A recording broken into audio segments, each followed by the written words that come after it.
Selamat malam dan salam sejahtera bagi bapak-bapak, ibu-ibu, saudara-saudara sekalian. Selamat berjumpa lagi lewat ibadah virtual malam ini.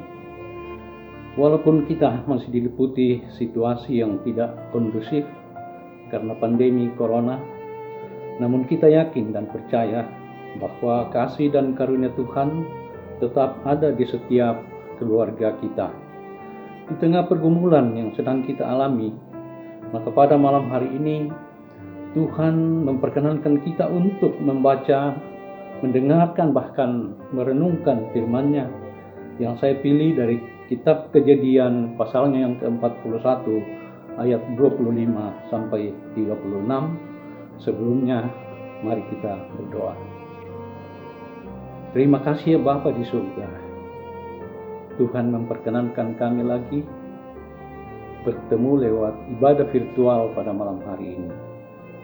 Hadirlah di tengah-tengah persekutuan kami, karena kami sudah siap untuk mendengarkan dan merenungkan firman-Mu. Dalam nama Tuhan Yesus Kristus kami berdoa dan mengucap syukur. Amin. Firman Tuhan, lalu kata Yusuf kepada Firaun, kedua mimpi tuanku Firaun itu sama. Allah telah memberitahukan kepada tuanku Firaun apa yang hendak dilakukannya. Ketujuh ekor lembu yang baik itu ialah 7 tahun, dan ketujuh bulir gandum yang baik itu ialah 7 tahun juga. Kedua mimpi itu sama. Ketujuh ekor lembu yang kurus dan buruk yang keluar kemudian, maksudnya 7 tahun. Demikian pula ketujuh bulir gandum yang hampa dan layu oleh angin timur itu, maksudnya akan ada 7 tahun kelaparan. Inilah maksud perkataanku ketika aku berkata kepadamu tuanku Firaun, Allah telah memperlihatkan kepada tuanku Firaun apa yang hendak dilakukannya. Ketahuilah tuanku, akan ada datang 7 tahun kelimpahan di seluruh tanah Mesir. Kemudian akan timbul 7 tahun kelaparan, maka akan dilupakan segala kelimpahan itu di tanah Mesir, karena kelaparan itu mengurus keringkan negeri ini.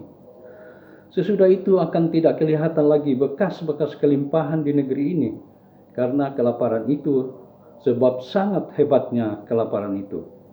Sampai 2 kali mimpi itu diulangi bagi tuanku Firaun. Berarti hal itu telah ditetapkan oleh Allah, dan Allah akan segera melakukannya. Oleh sebab itu, baiklah tuanku Firaun mencari seorang yang berakal budi dan bijaksana dan mengangkat menjadi kuasa atas tanah Mesir.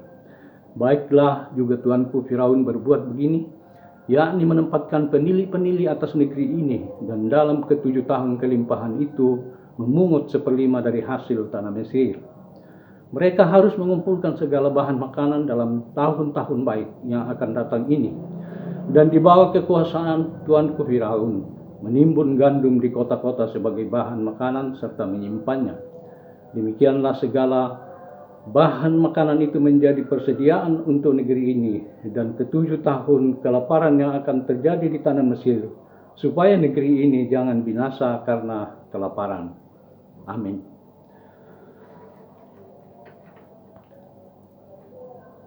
Sidang jemaat yang dikasihi Tuhan, perenungan firman Tuhan pada malam ini saya beri tema dituntun Tuhan menjalani kehidupan baru. Sidang jemaat, perjalanan hidup Yusuf, seorang anak muda yang diberkati Tuhan, sebelum ia diminta oleh Firaun untuk menerangkan arti mimpinya yang kita baca dalam kitab Kejadian 41, beberapa kali mendapat mujizat Tuhan melalui mimpi. Perjalanan kehidupannya dimulai saat Yusuf pergi mencari saudara-saudaranya yang sedang menggembalakan kambing dombanya.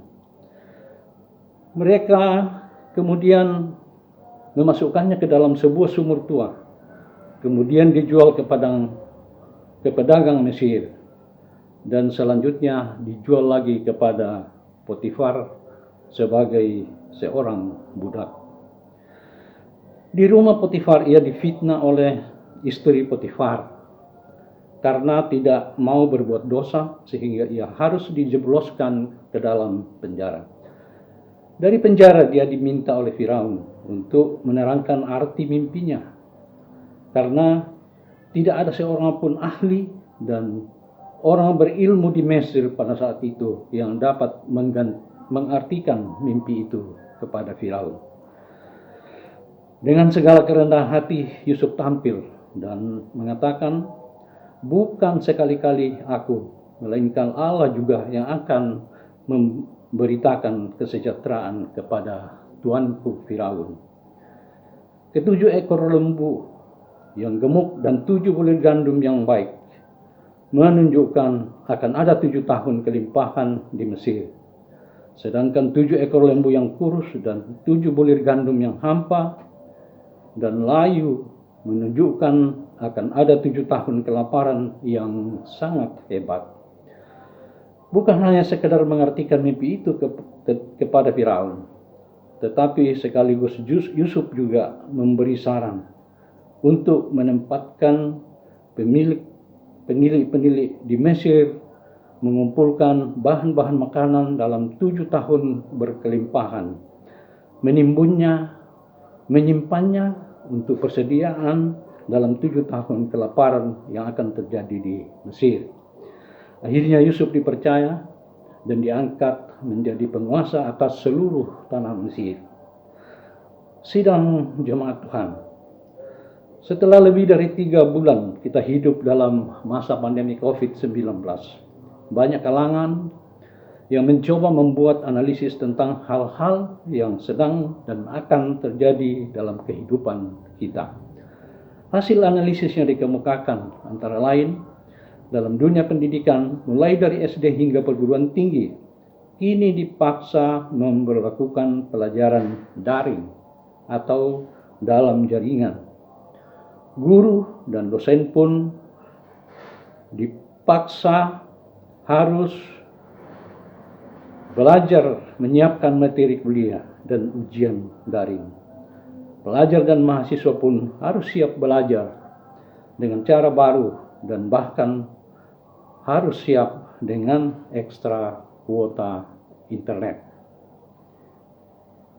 Di dunia kerja dan birokrasi termasuk rumah ibadah, kini bisa bekerja lebih fleksibel, efisien dan cepat dengan menggunakan media daring. Kita semua yakin makin adaptif dan terbiasa dengan telekonferensi lintas kota dan bahkan lintas negara. Bidang kesehatan pun sekarang ini menganggap ada risiko yang terjadi dari interaksi langsung antara dokter dengan pasien. Karena itu, kini muncul konsultasi dokter secara daring dan obat dikirim melalui jasa ekspedisi daring juga. Di saat pandemi COVID-19 ini, banyak kalangan termasuk gereja berupaya mencari donasi untuk berbagai keperluan sosial. Jadi pandemi COVID-19 secara tidak disadari telah menggiring kita pada kehidupan baru, meski masih bersifat amat parsial. Apakah perubahan ini hanya sementara saja, lalu nanti kita akan kembali ke pola kehidupan sebelumnya? Ataukah perubahan ini permanen dan sekaligus mengantar kita ke pintu gerbang kehidupan baru? Lagi-lagi kita tidak tahu dan tidak mampu untuk mengetahuinya. Hasil analisis tentang kejadian-kejadian yang sedang kita alami dalam masa pandemi sangatlah berbeda dengan kondisi yang dialami Yusuf di masa kekuasaan Firaun di Mesir. Kalau seandainya beberapa tahun sebelum terjadinya wabah COVID-19 melanda dunia, ada orang seperti Yusuf yang bisa memberitahukan kepada para pemimpin dunia ini tentang akan terjadinya wabah corona yang mematikan ini, mungkin kondisinya tidak seperti yang kita alami sekarang. Tetapi ternyata tidak ada seorang pun di dunia ini yang bisa melakukan seperti yang dilakukan Yusuf pada zaman Firaun di Mesir. Itulah bukti ketidakmampuan kita melihat apa yang akan terjadi besok, lusa, bahkan seterusnya. Karena kita adalah manusia yang memiliki keterbatasan. Kita hidup di era modern, di mana banyak situasi yang membuat kita hidup bergelimang dengan dosa. Dosa inilah yang membatasi, bahkan menutupi kemampuan kita untuk mengetahui kebesaran dan kemahakuasaan Tuhan. Kita sama sekali tidak tahu apa yang akan terjadi di masa pandemi ini dan bahkan masa-masa setelah pandemi. Tetapi dalam berbagai ketidakmampuan kita, sidang jemaat, marilah kita meninggalkan masa lalu dan berani menerima kehidupan baru yang sekarang kita sebut dengan new normal. Kita sadar bahwa kesempatan yang kita miliki sangatlah singkat.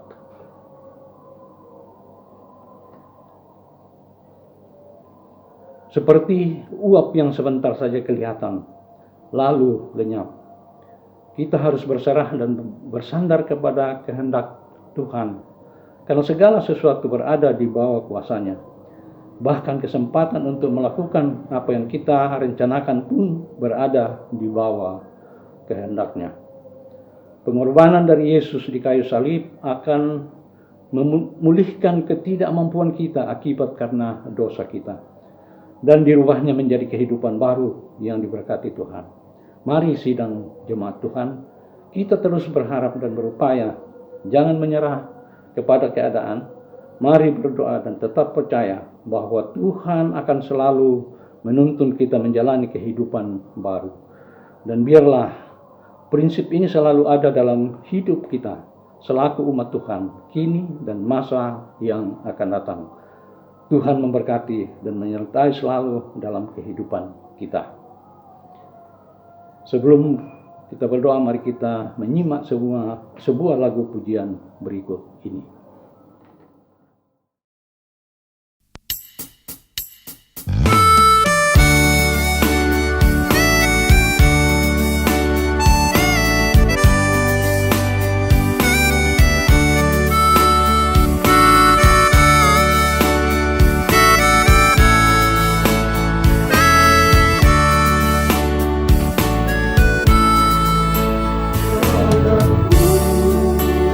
Cerita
Ya Tuhan yang Maha Kuasa, kami mengucap syukur atas kebaikan-Mu yang selalu kami rasakan dalam kehidupan kami.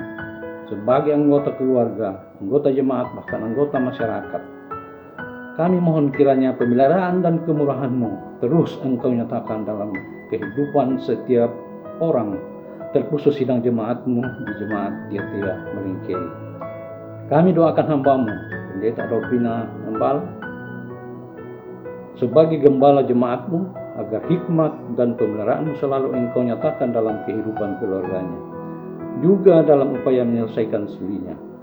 Bahkan semua pekerja gereja-Mu, para penatua dan diaken, pengurus dan anggota OIG, bahkan seluruh anggota jemaat, kiranya selalu mendapat kasih setia-Mu. Ya Tuhan, pimpin kami selalu dalam menjalani masa new normal ini dan masa-masa selanjutnya yang tidak kami ketahui apa yang akan terjadi. Kiranya firman-Mu yang selalu akan menuntun kami di dalam sisa kehidupan kami. Dalam nama Tuhan Yesus Kristus, kami berdoa dan mengucap syukur kepada-Mu. Amin. Selamat malam, Tuhan memberkati kita.